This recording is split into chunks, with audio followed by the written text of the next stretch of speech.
wabarakatuh. Selamat pagi, salam sejahtera untuk kita semua. Nahmaduhu wa nusalli ala rasulil karim wa ba'd. Yang saya hormati Pak Wakil Rektor Tua Fakultas Kajian di Yesus SMA. Yang saya hormati Bapak Dr. Abdul Kang MDI dengan Fedi Murin kalau di Makassar merangkap sekaligus Ketua Komisariat IAIN di Makassar. Yang saya hormati Profesor Samadia, yang saya hormati Bapak Profesor Dr. Nasir Hamzah, yang saya hormati Bapak Profesor Dr. Muslimin Kara, Bapak Ibu para pimpinan FEDI, para wakil dekan, para Kapolri, serta para pengurus yang baru saja dilantik DPW dan Komisariat IAIN di Sulawesi Selatan, serta Bapak Ibu dan adik mahasiswa yang dirahmati Allah Subhanahu wa Ta'ala. Pertama-tama saya menyampaikan permohonan maaf dan salam dari Ketua Umum dan Sekjen IAIN, Sri Mulyani dan Pak Astera, karena saudara Lehal tidak bisa hadir di acara pagi ini. Dan insya Allah dalam kesempatan kali ini saya akan sharing mengenai bagaimana kerangka bahan ajar ekonomi Islam untuk penguatan SDM unggul dan berdaya saing. Dan sebelumnya sekali lagi saya ucapkan selamat tahniah pada para pengurus IAIN yang sudah dilantik, dan mudah-mudahan kita bisa memperkuat pembangunan ekonomi syariah di Indonesia. Karena hari ini ekonomi syariah ini menjadi salah satu instrumen yang kalau bisa kita optimalkan, maka ini akan berdampak positif kepada pengembangan ekonomi nasional. Ya. Apalagi di tengah persaingan dan ketidakpastian global yang semakin tinggi, kita perlu mengoptimalkan semua potensi yang ada. Ya. Nah, salah satu potensi yang ada itu adalah ekonomi syariah. Yang sayangnya hari ini kalau kita melihat dari dari OIC Halal Economy Report misalnya tahun 2022, ternyata yang banyak menikmati ekonomi syariah itu adalah banyak negara-negara bukan Islam. Contohnya di industri halal, 78% kebutuhan makanan halal dunia yang nilai volume perdagangan makanan halal itu mencapai angka 1,7 triliun US dollar, ternyata 78%-nya disumbang dari negara-negara muslim minoritas.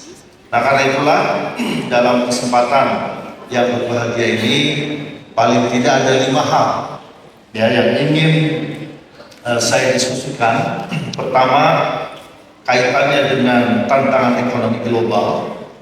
Kemudian yang kedua adalah bagaimana landscape ekonomi dan keuangan syariah. Kemudian tantangan pembangunan SDM. Kemudian bagaimana kita ya, menghadapi atau menjawab tantangan pembangunan SDM, ya, baik dari sisi akademik dan juga nanti apa yang bisa kita lakukan secara umum supaya tantangan-tantangan itu bisa menjadi faktor yang meleverage perkembangan ekonomi dan keuangan syariah di Indonesia. Bapak Ibu yang saya hormati, kita melihat memang tahun 2023 ini tahun yang sangat berat. IMF atau International Monetary Fund itu telah memprediksikan bahwa pertumbuhan ekonomi global ini akan terus turun, ya, dari 3,5% tahun lalu menjadi 3% tahun ini. Dan tahun depan itu juga diperkirakan akan terus turun menjadi 2,9%.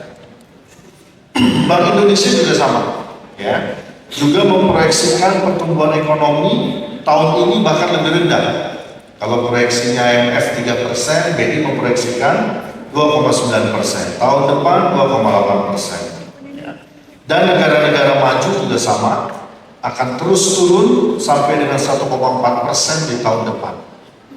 Jadi sekarang trennya adalah tren yang turun.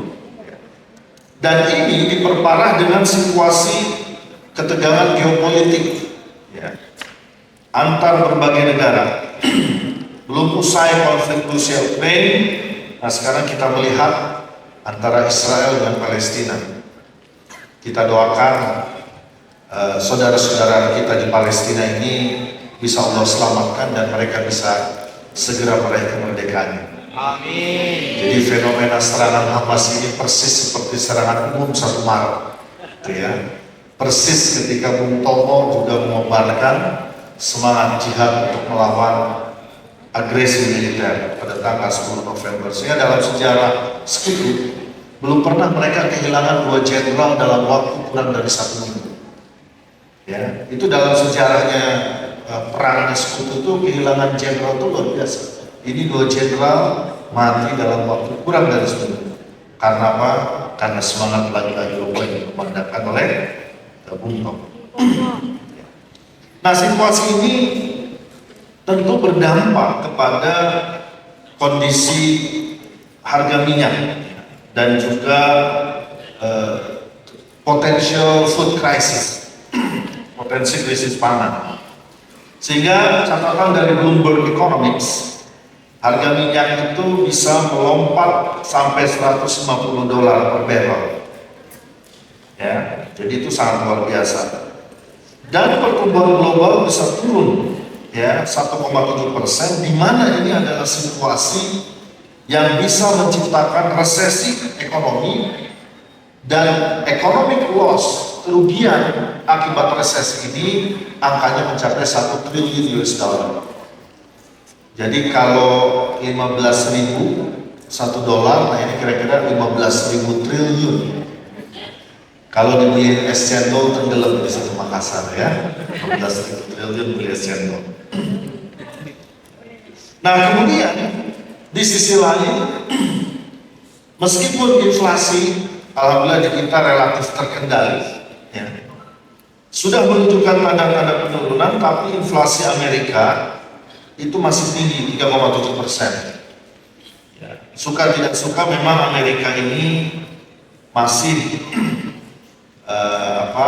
menjadi salah satu kutub ekonomi yang mempengaruhi perekonomian global, sehingga ketika terjadi inflasi yang kemudian berdampak kepada peningkatan suku bunga the Fed, nah ini akan mempengaruhi the rest of the world. Jadi seperti ini. Akibatnya apa? Gara-gara inflasi yang tinggi ini di Amerika masih tinggi, yang saya bilang tadi, efeknya adalah negara-negara lain itu harus merespon, dan respon dari negara-negara lain itu biasanya adalah menaikkan suku bunga acuan, termasuk dalam hal ini adalah Indonesia. Suku bunga acuan kita naik sampai 6%.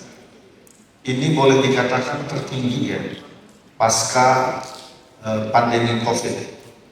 Di pandemi itu kita masih di bawah 6%. Sekarang suku bunga acuan itu 6%. Kalau tidak dinaikkan, maka ini akan berpotensi untuk menciptakan problem secara ekonomi. Tapi alhamdulillah Indonesia masih bisa memaintain inflasi pada level 2,28%. Ini secara umum. Tentu kalau kita dalami inflasi per sektor, tentu ada sektor-sektor yang inflasinya tinggi di atas rata-rata. Tapi overall, secara keseluruhan itu masih relatif aman. Di sisi lain adalah tantangan dari Cina.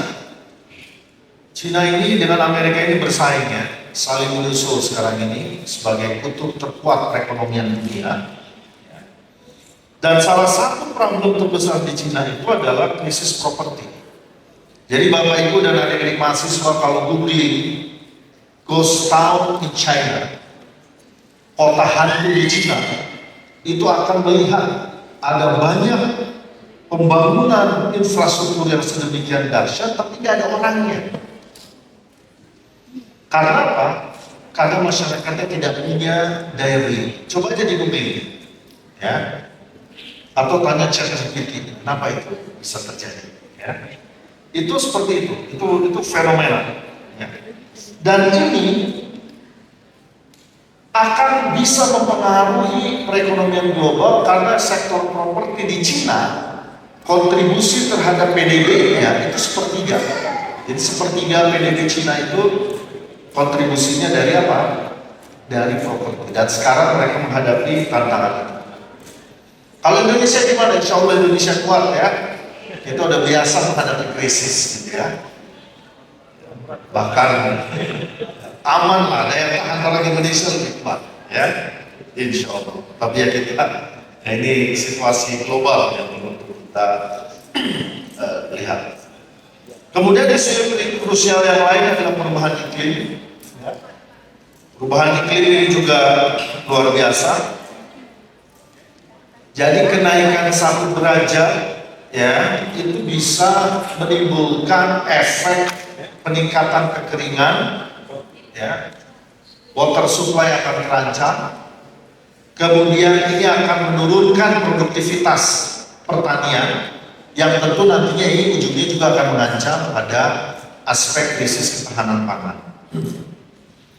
Dan pengaruh dari emisi gas rumah kaca, nah itu juga saat ini berada pada titik tertinggi.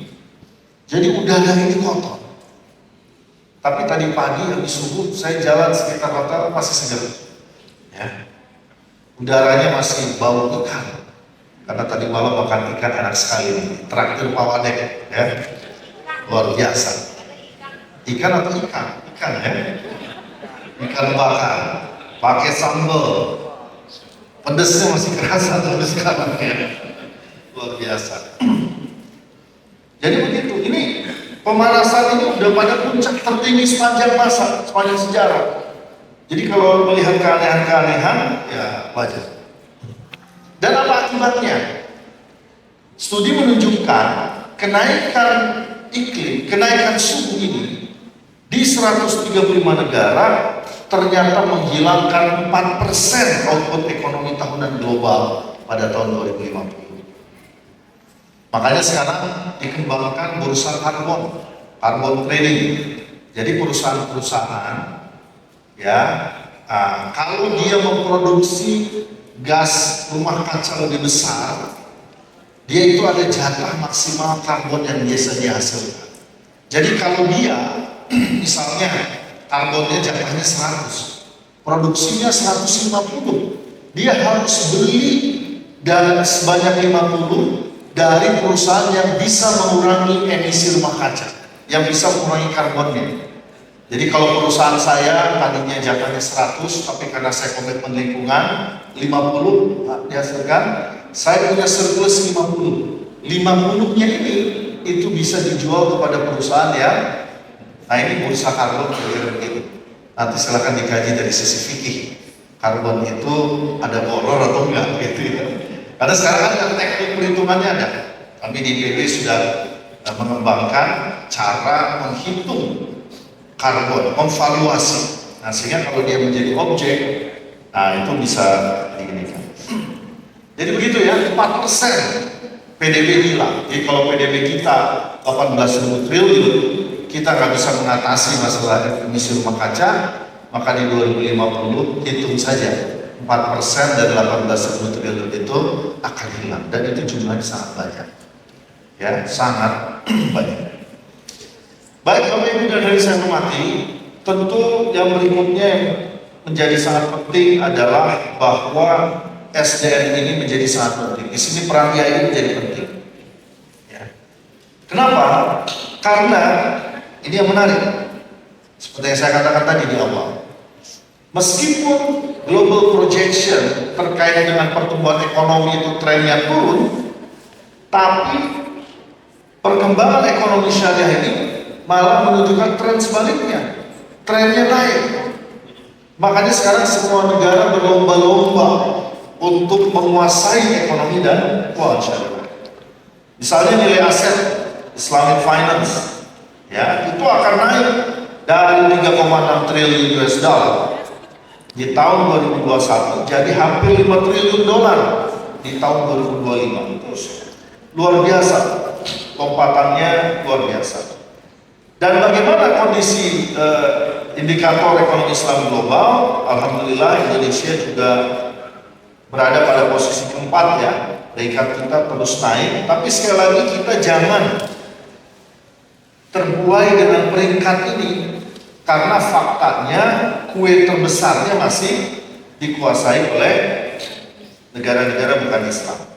Meski demikian, alhamdulillah ya, ekspor makanan halal kita makin naik sekarang.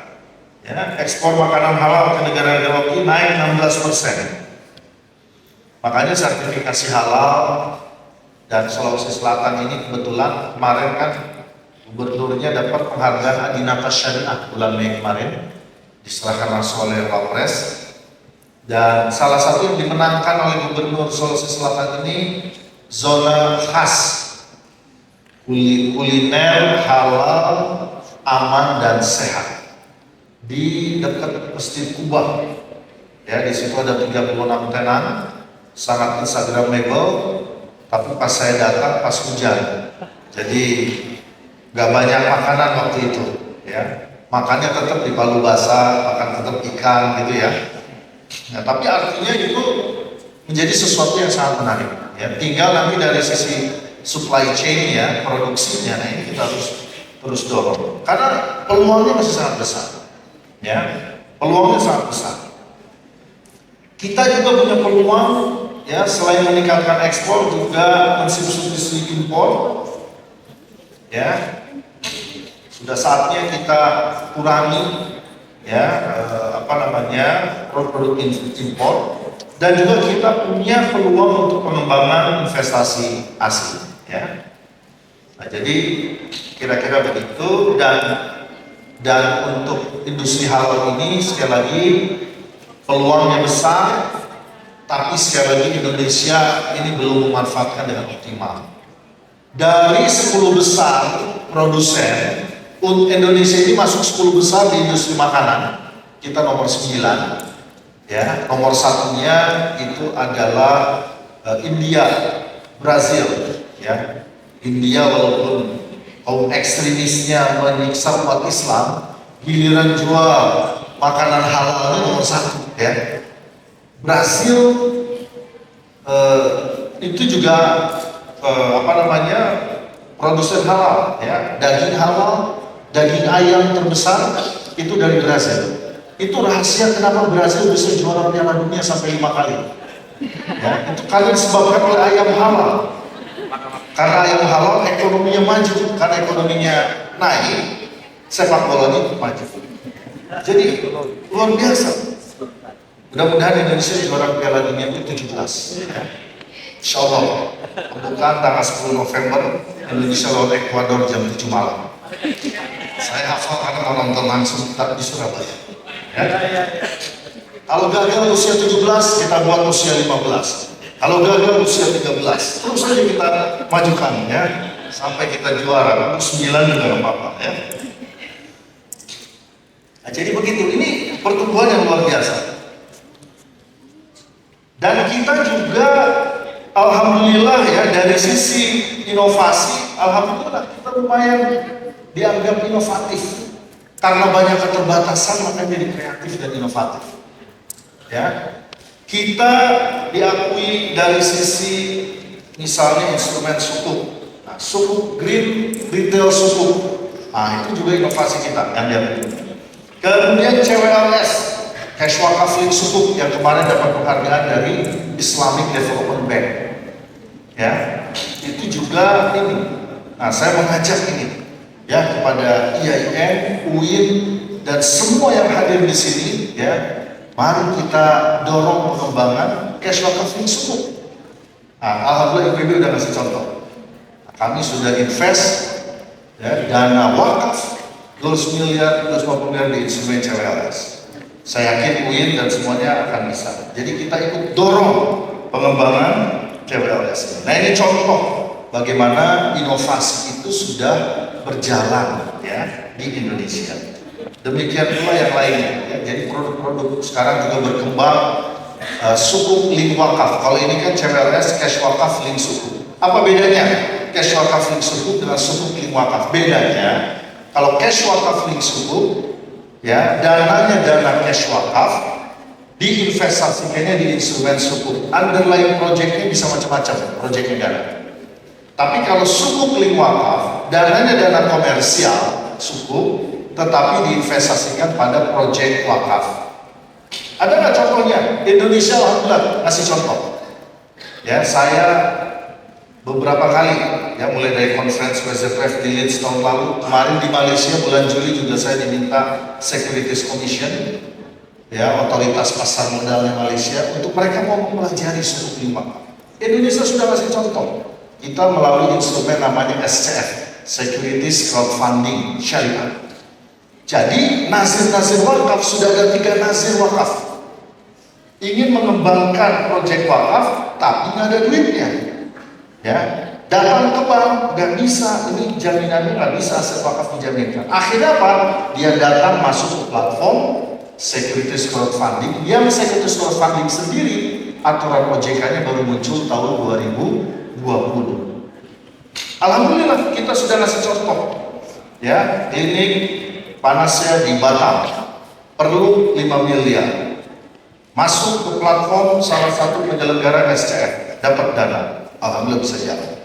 Sinergi Foundation mengembangkan wakaf produktif, memproduksi makanan minuman halal, perlu dana, masuk ke SCF, alhamdulillah bisa. Nah, itu sudah berkembang. Nah, jadi ini bukti bahwa inovasi di sana ya. Dan Malaysia biasanya kalau udah nyontoh suka lebih cepat ininya tumbuhnya ya. Nah, itu tantangan juga buat kita. Bapak Ibu yang saya hormati, nah tentu dengan pertumbuhan yang semakin besar ini tantangannya semakin banyak. Salah satunya tantangan SDM. Bagaimana kita bisa meningkatkan kualitas SDM ini, termasuk bagaimana kita bisa beradaptasi terhadap perubahan yang sangat luar biasa.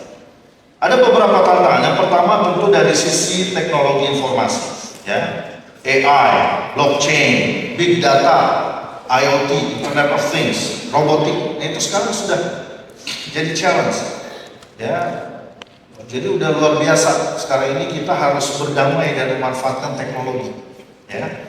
Kalau kita nggak bisa menjaga dosen tetap relevan, ya, jangan-jangan digantikan oleh robot. Kan nggak seru diajar sama robot, ya. Nggak seru diajar sama robot, ya. Nah, jadi kita sendiri juga para dosen perlu terus adaptif, ya, kreatif. Nah, ini supaya kita bisa ikut dalam perubahan. Nah, jadi ini menjadi PR kita. Nah, tentu ada resiko di sana, terutama kaitan dengan cyber security. Ya, bank syariah pernah terkena dampak dari cyber security. Ya, kampus kami juga pernah diserang sampai sistem down selama hampir 2 bulan, luar biasa. Ya, jadi ini menjadi PR, makanya risk management untuk IT ini menjadi sangat penting. Ya. Nah, kemudian di sisi lain, problem dengan kemajuan teknologi antara lain adalah kepada kemungkinan semakin meningkatnya ketimpangan. Karena akan ada banyak pekerjaan-pekerjaan yang tergantikan. Meskipun di sisi lain akan ada banyak pekerjaan-pekerjaan yang juga menjadi bagian dari demand, permintaan. Ya. Nah, jadi itu yang menjadi PR kita. Makanya nanti dalam proses kemajuan masa depan, salah satu yang harus kita jaga adalah sharing mechanism melalui instrumen ZISWAP. Nah, itu harus kita jaga untuk memitigasi ketimpangan yang semakin besar. Nah, tantangan berikutnya adalah SDM, ya. Di Indonesia ini tamatan SD masih dominan, ya Bapak Ibu, 39%. Ini 2/5 dari penduduk kita ini masih tamatan SD, ya. Kemudian yang SMP 18%, SMA 18%, SMK 11,9%, 95%, yang lulusan perguruan tinggi termasuk alumni UIN Alauddin itu 12,6%. Jadi memang ini PR kita, ya. Dan pengangguran di kita masih tinggi, ya, termasuk pengangguran di usia-usia produktif ini yang menjadi PR. Kita ini bersyukur mendapat bonus demografi, tapi kita harus pastikan jangan sampai bonus demografi ini menjadi bencana demografi, ya. Bapak Ibu sekalian yang saya hormati, kemudian yang berikutnya, tantangan yang berikutnya itu adalah dari sisi literasi. Literasi yang masih minim, kerangka regulasi yang juga masih belum optimal, kemudian kurangnya talenta dan inovasi yang masih perlu untuk terus kita perkuat, ya. Dan inovasi ini overall kalau kita lihat Indonesia ini, innovation index kita, kalau kita lihat di report, global report terkait dengan indeks inovasi, kita ini termasuk yang rendah, ya, indeks inovasi kita. Walaupun tadi beberapa produk seperti CWLS, sukuk retail hijau, ya, green retail sukuk ada, tapi overall inovasi ini masih rendah, ya. Dan ini terjadi di semua ini, bukan hanya di industri, tapi juga di kita di dunia akademisi. Nah, makanya riset-riset yang impactful, yang inovatif, yang relevan dengan kebutuhan dan tantangan zaman itu menjadi sangat penting. Nah, tinggal bagaimana kita bisa mendorong ini semua, ya. Termasuk bagaimana publikasi itu jangan hanya berhenti di jurnal internasional Trindex Scopus saja, ya. Jangan hanya berhenti sampai di situ, tapi bagaimana ada proses follow up, mengubah academic paper menjadi applied paper, menjadi policy paper, yang kemudian itu dijadikan sebagai dasar perumusan kebijakan dan action plan, ya, dari negara kita di dalam memperkuat dan membangun ekonomi dan keuangan syariah. Nah, jadi karena itulah penguatan, ya, hal tersebut menjadi sangat penting, dan fondasi dari itu semua tentu adalah ketika secara keilmuan, nah, kita ini terus-menerus meningkatkan kualitas keilmuan kita, ya. Mari kita produksi teori-teori baru, ilmu-ilmu baru. Alhamdulillah tahun lalu saya mendapat kehormatan sharing model CIBES di sini, ya, indeks kesejahteraan kemiskinan. Itu adalah bagaimana kita mencoba melihat kemiskinan dan kesejahteraan dari perspektif syariat. Jangan cuma dari perspektif konvensional, karena kalau perspektif konvensional titik tekannya hanya aspek material, hanya aspek income. Tapi value, bagaimana perubahan, bagaimana mentalitas, itu nggak pernah mendapat perhatian. Ya, dan itu akhirnya apa? Karena teorinya begitu, turunan kebijakannya menjadi begitu. Ya, nah inilah yang perlu untuk kita perbaiki. Di dunia perzakatan perwakafan juga kita terus memproduksi berbagai knowledge. Ya, ada indeks zakat nasional, ada indeks wakaf nasional, yang ternyata itu berdampak kepada penguatan dunia perzakatan dan perwakafan. Tapi PR kita masih banyak. PR berikutnya di perbankan misalnya, bagaimana mengubah. Kami sudah melakukan riset, ya, bersama OJK sudah kita submit. Nah, sekarang sedang dalam proses penalahan di pimpinan OJK. Bagaimana kalau kita bicara misalnya tingkat kesehatan bank syariah itu gak cuma 4 rasio itu saja, ya, bukan cuma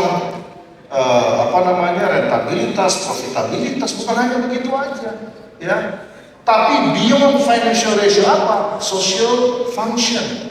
Bagaimana siswa masuk ke dalam tingkat kesehatan? Kami sudah meneliti, ketemu hubungan, ternyata ada hubungan korelasi positif antara apa? Antara sharing Ziswaf dengan tingkat profit yang semakin meningkat. Nah, yang begini-begini Bapak Ibu sekalian yang harus terus kita produksi sehingga value proposition dari bank syariah misalnya itu menjadi kelihatan, karena berbagi dinilai menjadi bagian dari menjadi bagian dari tingkat kesehatan bank. Ini contoh, ya. Nah, karena itulah, ya, ini menjadi perhatian kita supaya kita terus-menerus melakukan terobosan yang kontributif, ya. Dan untuk itu beberapa hal yang perlu terus kita perkuat. Pertama adalah dari sisi regulasi, ya. Ini Prof. Leis ini ahlinya, ya, untuk standarisasi, benchmarking, bagaimana kita penyederhanaan nomenklatur yang belum beres-beres ini, ya. Nah, ini juga menjadi PR kita. Kemudian yang kedua dari sisi kompetensi, ya, kompetensi dosen ini juga perlu untuk terus kita tingkatkan. Kemudian standar kompetensi lulusan, ya, kemudian dari sisi kurikulum, bagaimana kurikulum itu bisa meletakkan fondasi keilmuan dengan baik, tapi pada saat yang sama juga bisa memberi dampak kepada penguatan pembangunan sosial ekonomi bangsa kita. Dan terakhir tentu prasarana pendukung pembelajaran, ya. Nah, Bapak Ibu sekalian, ke depan apa yang bisa kita lakukan? Paling tidak ada 3 hal, ya. Pertama, tentu dari sisi SDM kita harus terus dorong bahwa SDM ekonomi syariah harus inovatif dan kompetitif. Ini yang pertama, ya. Jadi harus kita dorong, ya. Termasuk bicara skill ini bukan hanya hard skill tapi soft skill, ya. Kemudian yang kedua, kita di IAI ini punya tanggung jawab Bapak Ibu untuk memastikan bahwa kita bisa menjadi perguruan tinggi yang adaptif, ya, terhadap perubahan-perubahan yang ada. Nah, ini penting, ya. Kita harus menjadi agile institution, ya, yang bisa terus menjadi pembelajar yang mampu kemudian memanfaatkan, ya, perubahan-perubahan yang ada ini untuk bisa menghasilkan kualitas pendidikan yang lebih baik. Dan terakhir, tentu yang lebih penting, yang juga tidak kalah penting adalah sinergi, ya. Sinergi semua komponen. Sinergi ini adalah silaturahmi energi. Nah, karena itulah sebagai penutup, ya, sekali lagi saya ingin menyampaikan apresiasi pada seluruh panitia yang sudah terlibat mensuksesan kegiatan ini. Selamat buat yang sudah dilantik tadi, ya. Dan mudah-mudahan kegiatan workshop bahan ajar sejarah pemikiran ekonomi Islam ini yang nantinya akan difasilitasi oleh Prof. Leis Amalia dan juga Prof. Muslimin Kara ini bisa memberikan dampak yang sangat positif. Kenapa sejarah itu penting? Tahu nggak? Orang yang amnesia. Orang yang amnesia itu orang yang lupa sama sejarah. Ya, orang amnesia itu lupa sama sejarah. Dia nggak tahu lahirnya kapan, dia nggak tahu orang tuanya siapa. Kira-kira kalau orang amnesia itu rugi nggak? Rugi kan? Karena dia lupa semuanya. Nah, itulah umat ini kalau nggak paham sejarah. Kita akan menjadi umat yang amnesia. Ekonomi syariah tidak boleh menjadi ekonomi yang amnesia. Makanya sejarah itu menjadi apa? Menjadi sangat penting. Jadi sekali lagi mudah-mudahan Bapak Ibu sekalian dan juga adik-adik mahasiswa, acara hari ini akan berjalan dengan baik. Dan izinkan saya untuk menutup dengan pantun. Lalu buat tadi. Jalan-jalan ke Makassar selalu jadi cita-cita. Jangan lupa kalau sudah tiba, makan palu basah dengan jeroan sapi pakai terasi. Demi memperkuat bahan ajar ekonomi syariah kita tercinta, diadakanlah workshop dan kuliah tamu Feby dan Kiai.